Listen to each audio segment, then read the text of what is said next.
Halo, saya Andi dari Jawa Media dan salam istimewa dari Jogja. MSI itu mungkin lebih terkenal sebagai produsen komponen PC. Memang mereka di awal muasalnya itu bergerak di bisnis produsen komponen PC, motherboard dan VGA card. Tapi makin ke sini, MSI ternyata mengembangkan banyak banget line up produknya. Untuk komponen PC sendiri mereka sudah hampir melengkapi semua line up komponen PC. Dari mulai motherboard VGA card, terus storage juga, SSD, NVMe, cooling juga ada all-in-one water cooling, power supply juga, casing juga, monitor juga, serta gaming gear juga mereka punya.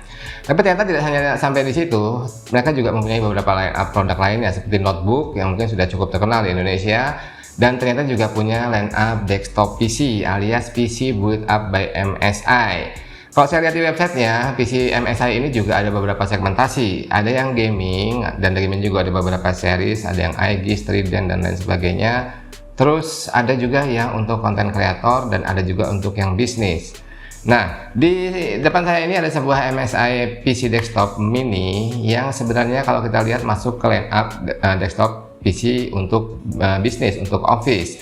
Di desktop PC untuk office bisnis sendiri ada dua segmen, yaitu yang Pro dan yang QB, dan yang ini adalah MSI QB5 yang merupakan sebuah mini PC dengan dimensi kecil dan berat sangat enteng. Dan menurut saya memang di Indonesia sudah ada beberapa brand ya yang bermain di segmen yang mirip-mirip seperti ini, mini PC. Terus apa aja keistimewaan si QB5 ini, apa aja paket penjualannya, apa aja inovasi yang dilepaskan MSI di QB5 ini, QB5 ini untuk bisa bersaing di pasar mini PC di Indonesia. Habis ini kita akan bahas pelan-pelan. Sebelum kita bahas lebih jauh tentang spesifikasi dan mungkin sedikit tes performance ya, kita akan lihat dulu apa paket penjualannya disediakan di MSI QB5 ini. Bentuknya kayak gini, ini sampel ya, jadi mungkin kardusnya sudah pernah dibuka dan sudah agak bekas-bekas pemakaian. Kita akan lihat apa aja isi kelengkapannya di paket penjualannya. Selain PC-nya sendiri, MSI melengkapi tentu dengan adaptor ya, karena kayak gini pasti pakai adaptor. Ini ada sebuah adaptor dan ratingnya adalah, kalau kita lihat ratingnya adalah, nggak kelihatan. Dan bisa dilihat nggak berapa ini? Nggak kelihatan ya kayak gini. Adaptor, terus kabel power deh. Berapa watt itu? Kabel powernya kayak gini, kaki 3 ya. 45. Ya, 45 watt berarti. Dengan rating 45 watt, memang PC mini kayak gini konsumsi dayanya cukup rendah ya. Jadi rating adaptornya cuma sekitar 45 watt aja, dan disertakan juga dengan sebuah kabel power 3 kayak gini. 3 colokannya 3 ya. Terus apalagi yang berbeda dari mini PC yang lain? Kelihatannya ada yang berbeda. Ini apa ya? Ini kalau saya baca-baca ini adalah switch fungsinya untuk apa nanti kita akan jelaskan ketika kita coba bongkar dan kita pasang ini ya. Ini saklar sebenarnya, extension ya, seperti ini. Terus ada bracket yang menurut buku penunjuknya ini adalah fungsinya adalah untuk melekatkan si mini PC ini di belakang monitor yang ada VESA mount-nya seperti ini. Terus ada apa lagi ya, habis. Oh, masih ada beberapa skrup dan buku manual tentunya. Oke, habis ini kita akan coba lihat spesifikasi dasarnya seperti apa, terus kita akan bongkar kira-kira isinya seperti apa, apakah aja yang mungkin bisa kita custom dari spesifikasi pabrikan awalnya si MSI QB ini. Yuk kita mulai. Oke, sekarang kita akan ngomong spesifikasinya. QB5 ini masih menggunakan Intel Gen 10 ya. Ini yang versi Core i5 nya. Ini adalah Core i5 10210U yang memiliki 4 core 8 thread dengan base clock 1,6 GHz dan maksimum boost di 4,2 GHz. Terus memori RAM-nya cuma 1 keping 4 GB DDR4 SODIMM, dan storage-nya masih menggunakan harddisk SATA 1 TB.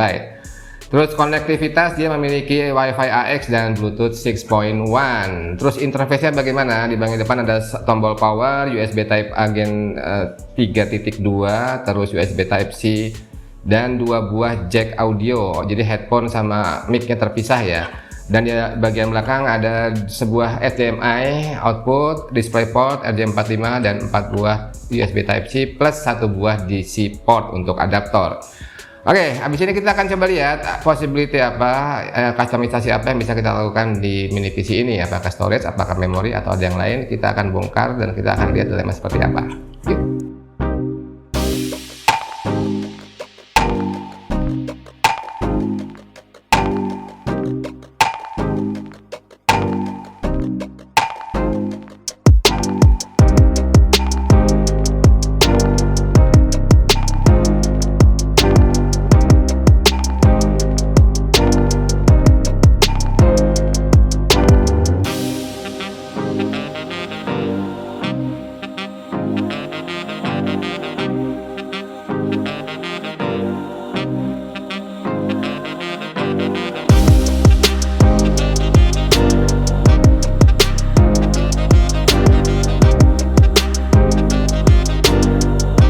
Jadi untuk benchmark kali ini kita nambah sebuah M.2 SSD plus satu keping SODIMM 4GB DDR4 ya, supaya jalan dual channel dan SSD-nya supaya gegas dan cekatan si QB5-nya ini dalam melakukan benchmark.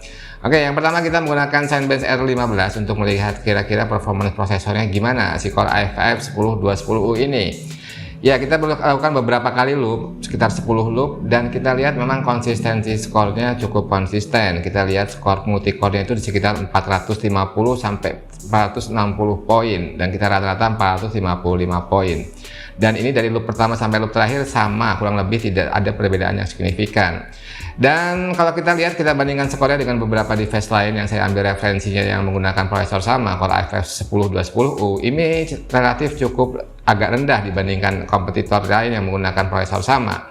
Cuman kita lihat konsistensinya cukup oke, dan secara suhu kerja juga relatif cukup dingin, di angka sekitar 69 derajat Celcius maksimumnya. Dan kalau kita lihat clock prosesornya memang tersustain di angka 2,3 sampai 2,4 GHz. Tadi di depan saya infokan bahwa 10210U ini base clocknya 1,6 GHz dan maksimum boostnya di 4,2 GHz. Tapi ketika kita bebankan dengan aplikasi yang CPU intensif yang membebani prosesor, clocknya empatnya tersustain di sekitar 2,3 sampai 2,4 GHz. Lalu software kedua kita menggunakan 3D Mark Firestrike untuk melihat kira-kira simulasi game DirectX 11 kira-kira bagaimana si QB5 ini. Secara total skor kurang lebih sekitar 1000 poin, dengan grafik skor juga kurang lebih 1000 poin, dan fisik skor yang melambangkan performa prosesor di angka hampir 7000 ya, kita lihat sekitar 6800-an.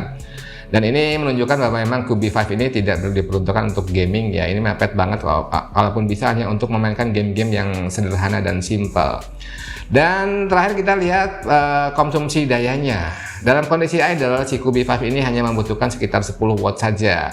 Terus ketika kita melakukan aplikasi-aplikasi ringan seperti Office dan browsing, dia butuh sekitar 18-20 watt. Dan ketika dibebani dengan aplikasi-aplikasi berat, maksimum dia mentok di 29 watt, sekitar 26-29 watt saja.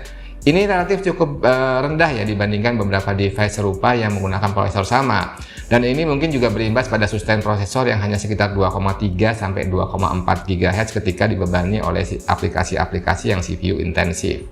Tadi di awal ketika kita unboxing ada beberapa barang yang agak aneh. Yang pertama ada sebuah kabel dengan tombol di ujungnya, itu adalah extension power button. Dan yang kedua adalah sebuah lempengan dari logam yang itu adalah VESA mounting. Jadi memang si QB5 ini bisa dipasangkan di bagian belakang monitor yang memiliki VESA mounting.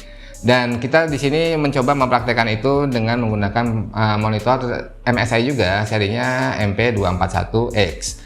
Dan yang pertama kita lakukan adalah memasang dulu bracketnya yang dibawakan pada paket penjualannya di bagian belakang dengan 4 buah skrup. Lalu kita juga memasangkan extension power buttonnya di bagian samping, ada bolongannya, kita tinggal colokin, dan ini menjadi perpanjangan tombol power ketika si QB5 ini ditaruh di belakang monitor. Oke, langsung aja kita coba pasang di bagian belakang. Dan kita lihat ketika ini dipasang di bagian belakang cukup ringkas, hampir sama dengan all-in-one ya, dan kita bisa mengatur power button extension ini di posisi yang paling mengenakkan buat kita untuk mengoperasikan tombol on-off-nya ini. Jadi kita sampai pada akhir video tentang MSI QB5. Nah, mana QB5-nya? QB5-nya ada di belakang monitor. Tadi sudah kita pasang ya extension untuk VESA mountingnya. Dan ini tadi yang kita pasang juga extension power button. Inovasi yang simple banget, cuman useful menurut saya. Bayangin kalau nggak ada extension power button, kalau kalian pasang di belakang monitor gini, mau nyalain PC-nya harus rogoh-rogoh bagian belakang. Dan kita pasangkan dengan keyboard mouse wireless seperti ini, memang sangat simple dan cukup hemat space ya. Jadi memang layar gede, monitor PC-nya nggak kelihatan, dan kita bisa lebih leluasa dan lebih nyaman dalam bekerja. Oke, dalam sebuah produk pasti ada plus minusnya ya. Kita mulai dari plusnya dulu. QB5 ini apa sih kelebihannya? Kelebihannya menurut saya ya ada beberapa yang standar ya. Masalah storage itu relatif cukup beragam yang bisa kita pasang. M.2, NVMe, SATA maupun NVMe support, juga SATA ya yang sudah agak lama tapi masih banyak yang pakai juga masih support. RAM juga bisa di-upgrade, terus konektivitas juga relatif lengkap dan relatif lebih banyak dibandingkan kompetitor yang ada di market sekarang. Seperti USB portnya juga relatif lebih banyak. Juga output displaynya ada DisplayPort dan ada HDMI, juga konektivitas juga cukup lengkap, Wi-Fi sudah integrated, Bluetooth 6.1 juga sudah integrated. Terus Windows-nya juga bisa langsung upgrade ke Windows 11 ya. Ini memang hampir semua Windows 10 yang original bisa di-upgrade langsung ke Windows 11 dengan version yang sama. Kalau ini Windows 10 Home, upgrade juga ke Windows 11 Home, tinggal kita lakukan update, nanti ada notifikasi, tinggal download dan install Windows 11. Salah satu kelebihan lainnya adalah suhu kerja yang menurut saya masih sangat terkontrol, sangat cukup normal ya. Jadi tadi kita lihat di beberapa aplikasi yang CPU intensif, maksimum cuma di sekitar 69 sampai 70 derajat Celcius. Dengan dimensi sekecil itu dan airflow yang jauh dari ideal, menurut saya masih cukup rendah. Terus konsumsi daya juga relatif cukup rendah. Kalau saya ambil beberapa referensi device lain dengan prosesor yang sama, konsumsi daya si QB5 ini relatif lebih rendah. Jadi memang secara ideal dia hanya butuh 10 watt dan maksimumnya ketika kita aplikasi yang berat yang membutuhkan CPU processing yang tinggi itu di sekitar 29 watt aja. Terus minusnya apa?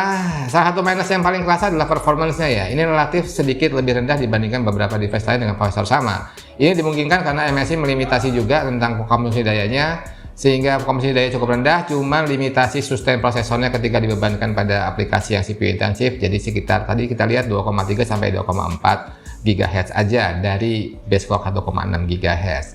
Itu mungkin yang bisa kita sampaikan pada video singkat kali ini tentang PC lucu dari MSI QB5, QB5. Dan informasi harganya berapa? Jadi memang yang saya dapatkan ini sampel untuk yang full system ya, dengan harddisk 1 TB plus SSD 4 GB. Cuman informasi harga yang sampai dapatkan sekarang ini dari pihak MSI baru yang barebone-nya aja. Jadi barebone-nya itu kurang lebih harganya 8 juta rupiah. Jadi itu belum termasuk storage dan SODIMM. Dan monitor MP241X ini dijual di angka Rp2.050.000. Jadi kalau saya hitung-hitung kasar, barebone monitor, terus keyboard mouse wireless ini mereknya Logitech, nambah storage sama nambah RAM, jadi total harganya mungkin kurang lebih sekitar 11 sampai 12 juta rupiah untuk jadi sistem seperti ini.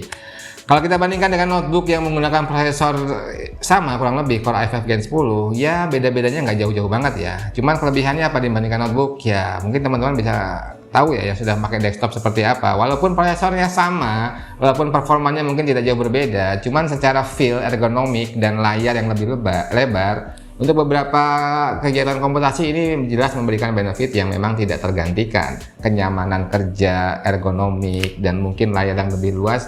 Apalagi untuk orang-orang seusia saya, layar yang lebar itu jelas membuat benefit yang tidak tergantikan. Oke, itu mungkin yang bisa kita sampaikan pada video kali ini.